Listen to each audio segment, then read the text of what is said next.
What's up, Eurofootball Daily, and welcome back to Scout Report, the show where we look at the numbers behind football's biggest talking points. We're now nearly 2 months into the new season, and we've seen a number of players transform their game already, whether it's becoming more efficient in the final third, driving the team on more aggressively from the midfield, or sharpening up at the back. Let's take a look at 3 who have proved even their own fans wrong with their excellent form.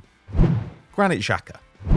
Granit Xhaka may have endured a difficult relationship with Arsenal fans over the years, but he has remained one of the club's most trusted players under 3 different managers. A consistent name in the starting lineup ever since his £40 million move from Borussia Mönchengladbach in 2016, the Swiss international has played over 2,000 league minutes in each of the 6 full seasons he's been at the Emirates, only failing to make 40+ appearances in all competitions last term due to a ligament injury that kept him out for over 2 months. And despite being stripped of the club captaincy back in 2019, he remains a de facto leader for the squad and one of the biggest voices in the dressing room. But despite this, there's often been a feeling that the 30-year-old has struggled to operate at full power in an Arsenal midfield, where he has often had to do a lot of defensive work to compensate for those around him. But this season, that has changed. With other teammates now picking up more of the defensive burden, for example Gabriel Martinelli and Martin Odegaard, Xhaka now makes just 1.6 tackles and interceptions per 90, the lowest figure in the entire squad and down from 2.7 last term. Now given a far bigger license to roam into the attacking third, Xhaka's role in build-up has also changed too. He remains an excellent passer but is no longer picking out teammates from deep as much as he used to, with his passes into the final third dropping dramatically from 6.2 to 3.4 per 90. Instead, he's driving forward with greater frequency, his carries into the final third jumping from 1.5 to 2.2 per 90, while his progressive passes, which mean passes that move the ball 10 yards beyond its furthest point in the previous 6 exchanges, only dropping marginally from 5.6 to 5.3. But he is generally passing less, and this is a trend we've seen over the last 2 years. In the 2021 season, he was completing 70 passes a match. That came down to 52 last year and 46 this season. His pass accuracy, meanwhile, has dropped from 90% in 2021 to 85% in the early weeks of 22-23. All this indicates is that Xhaka is now generally operating further up the pitch, where he's able to make more risky passes that may not find their man, but when they do, cause direct damage to opposition defences. It's no surprise then that his creative numbers have boomed, with his key passes per 90 rising from just 0.6 in 2021 to 1.9 this term, and his shot creating actions growing from 1.4 to 3.7 in the same time frame. As a result, he's already got 3 assists to his name this term, a figure he hasn't even reached across an entire season since 2017-18. For a long time, the Gunners have missed a creative presence from deep. With Xhaka's skill set now repurposed for the attack, they finally have one. Marcus Thuram.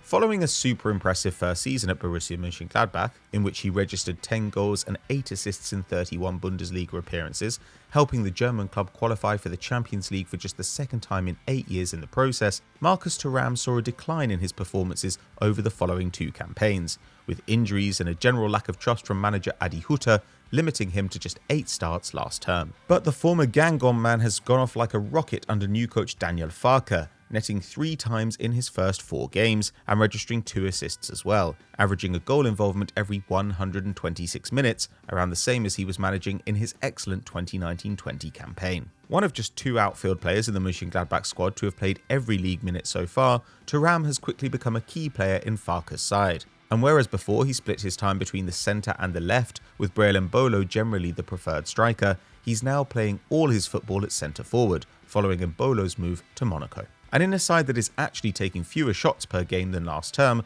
Thuram's activity in front of goal has boomed. He's now taking 4 shots per 90, by far the highest average of his career, and actually marginally more than Erling Haaland is managing in a more dominant Man City side, with a huge 93% of those efforts coming from inside the penalty area. As a result, he's generated 3.9 non-penalty expected goals so far this term, the most of any player in the Bundesliga, while his 0.78 expected goals and assists per 90 is only beaten by 2 players who don't play for attacking monsters Bayern Munich. As evidenced by that last stat, his creative game is also thriving, with 1.6 key passes per 90 a career high. A target for former Mönchengladbach manager Lucien Favre at Nice this summer, Thuram's current contract expires next June. Given his incredible form, the German outfit must surely act quickly to tie him down to fresh terms, or risk him signing a pre-contract with another club come January, with Gladbach sporting director Roland Wirkus recently stating they're keen to extend his deal. Valued by Transfermarkt at €40 million during his peak in 2020, that has now come down by over half. But if he can carry on at his current rate and sign a new deal, Die Fohlen would stand to make a big profit on a player they signed for just €9 million 3 years ago. With top quality strikers hard to come by in the current market, Thuram's superb start to the season will no doubt have bigger clubs taking notice. Tim Ream.